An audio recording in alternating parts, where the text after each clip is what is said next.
Welcome to my Scrappin space. I'm Joni Martin. I'm an independent Stampin' Up demonstrator located in Southwest Wisconsin. And today I'm here to share a beautiful card made with the Regal Winter suite. What do you say we get my face out of the way and we do some creating?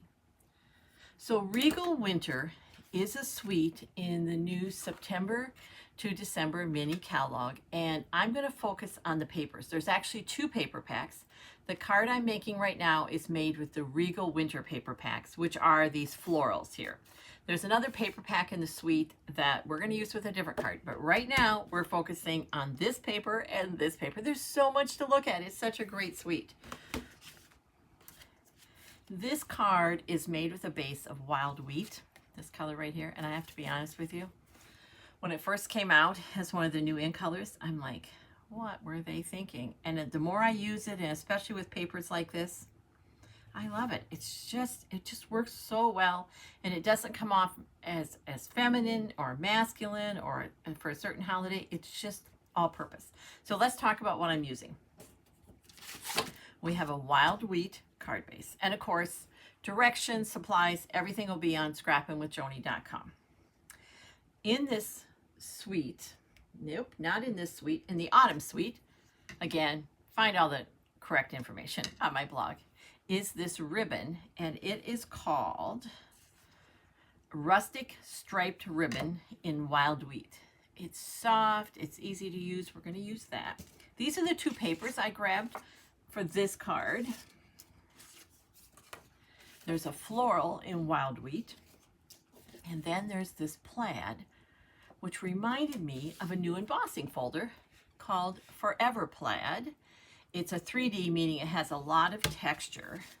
So we already have an interesting pattern, and then when we emboss it, it's like one step up. So what do you say we make a card? I'll walk you through the rest of the pieces that I used as I went, but I want you to kind of have an idea where I started. So let's talk about embossing for a second. When I get an embossing folder, I put the name on it and the plates. So I'm using plate 1 and plate 4. And I'm going to put my paper in here, and Stampin' Up was kind enough to put a line there for me.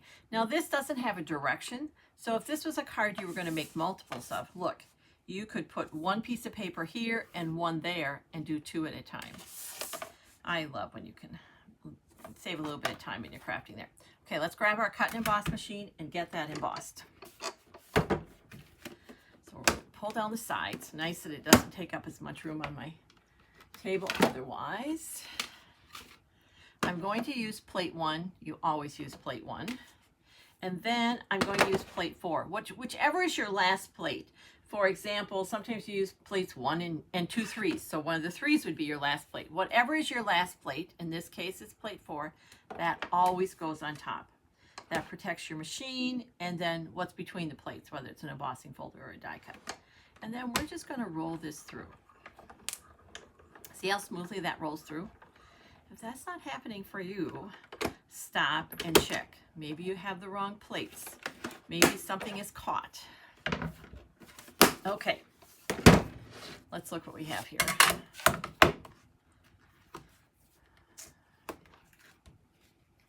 That added so much interest with so little work. Let's make a card. Again, card base, standard size, 8.5 by 5.5. I'm lining it up on one of the lines on my glass mat, or if you had grid paper. It's just easier for me to get it straight if I start with it straight. I'm going to grab a bone folder and just help to make a nice tight fold there. And this is just getting glued down.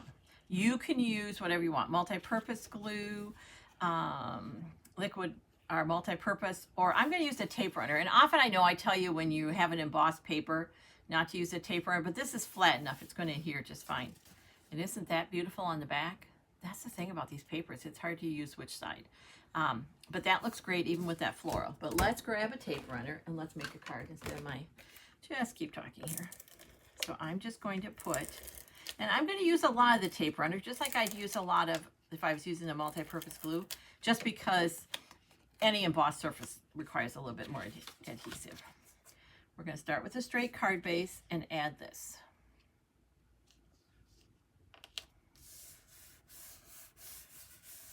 Then, this is the floral I was talking about. And I wanted just to lighten it up a little bit. So I grabbed a light yellow, Lemon Lolly, and I'm going to adhere that to here. And this is 2.5 by 4.5. And when I'm adding a mat, I like a narrow mat. So I just went up 1/8 of an inch. So now this is 2 5/8 by 4 5/8. I love this plaid on the back too. I can see another card in my future embossing this beautiful plaid with that embossing folder. And we're just going to lay this here and do this. Now, before we attach it to our card, we're going to tie this little ribbon on here. So again, all the wild weed, it all comes together. This white picks up a little bit of white in the floral. And let's go with 9 inches. I think that's what I used. I'm just looking for my ribbon scissors. So a ribbon scissors is a brand new pair of snips that you haven't used on anything but ribbon. And I have a dear friend I met through Stampin' Up. She's my accountability partner. We message every week about what we're working on in our business and offer advice and encouragement. And she sent me this, and I just keep it on here so I know that I'm not going to grab the scissors for paper. I'm using my glass mat. Oh, and it's so nice and sharp for ribbon, to cut 9 inches. And I'm going to attach this about 1.5 inches up. So, oh, do you know what? I think 1 inch will do it. Let's do 1 inch up. So I'm going to just flip this over, and I'm going to grab some tear and tape. And right in the center, roughly, that's why I have it. I'm going to put a little piece of this. Now, when you're attaching tear and tape to ribbon, the adhesive or the tape in here wants to really stick to the fibers in your ribbon, and it can give you a little trouble trying to get it up. So what you want to do is, if it's giving you trouble, is grab the end of your snips, or I'm grabbing the end of my Take Your Pick tool, and I'm just rubbing it. And that friction is causing heat, which then is going to release the fibers, she says with hope. There we go. So then, again, I'm just going to lay this down on my grid. Yep, you can see what I'm doing. And then at 1 inch, I'm just going to plop this down. Then on the front, I'm just going to tie a knot. And I'm going to grab a glue dot, because the glue dot can act as that extra hand, you know, when you're wrapping gifts and someone holds the ribbon for you so the bow knot stays. That's what this glue dot's going to be. So we'll just kind of plop it where we want it. Now, I don't know why, but for me, it's easier to tie upside down. So that's what I'm going to do. And I'm going to catch it on that knot. That's holding that. And then I'm going to tie it one more time.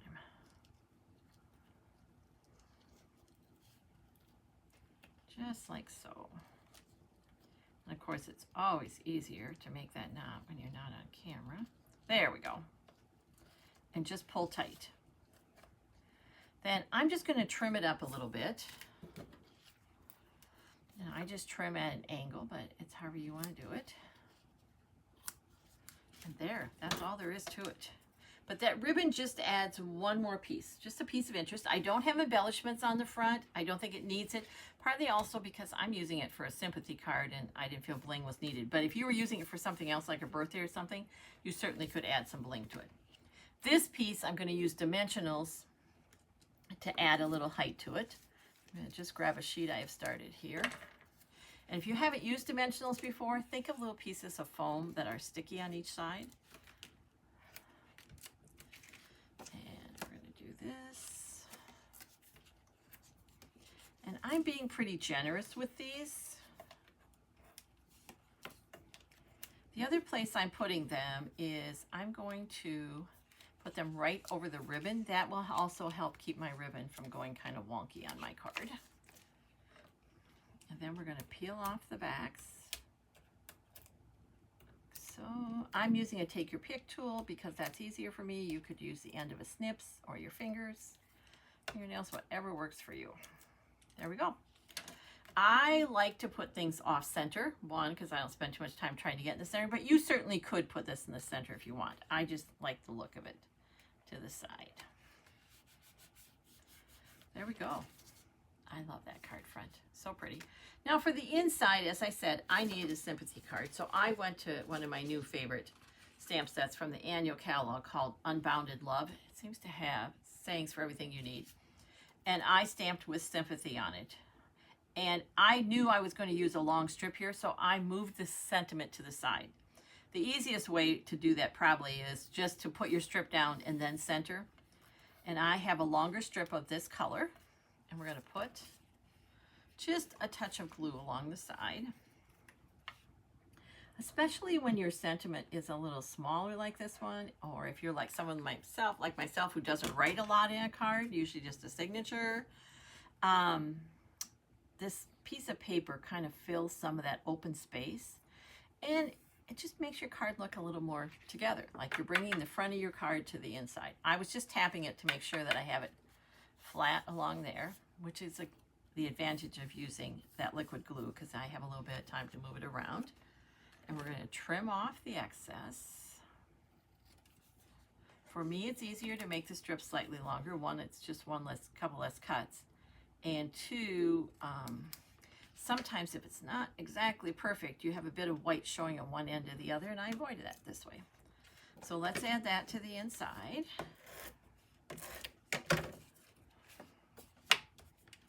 Right there. And see what that does with that strip? It just continues that pattern from the front and just adds a little bit of interest. So we have a beautiful card. We're sending it at a time of need, not sending it in a blank, boring envelope, are we? No. So I took the print paper, and again, you could use either print, whatever you had more of, and I'm going to attach it to my envelope flap. So this is 2 1/4 by 6, and I have an envelope flap that's all mucky, like has a bunch of yuck on it. So we're going to get rid of that one. Who knows what ink it landed in?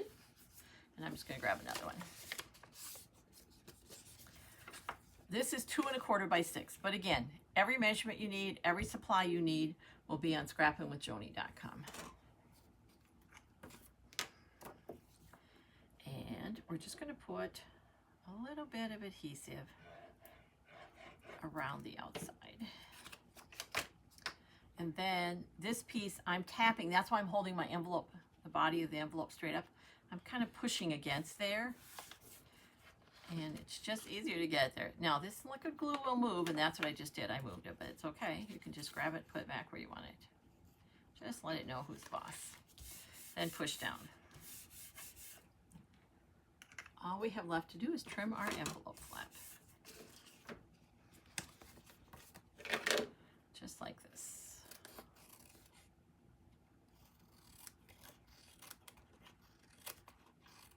As they say around here in my scrapping space, easy peasy. Nothing to it. And there we have a really pretty sympathy card. But again, I think you could use it for a lot of things. If you wanted to add some bling, that would be really easy to do. I'm not going to, because as I said, it's going to be a sympathy card. Thanks for watching. I appreciate it more than you know. If you liked what you saw, please share it with a crafty friend. Until next time, take care and keep crafting. It's good for you.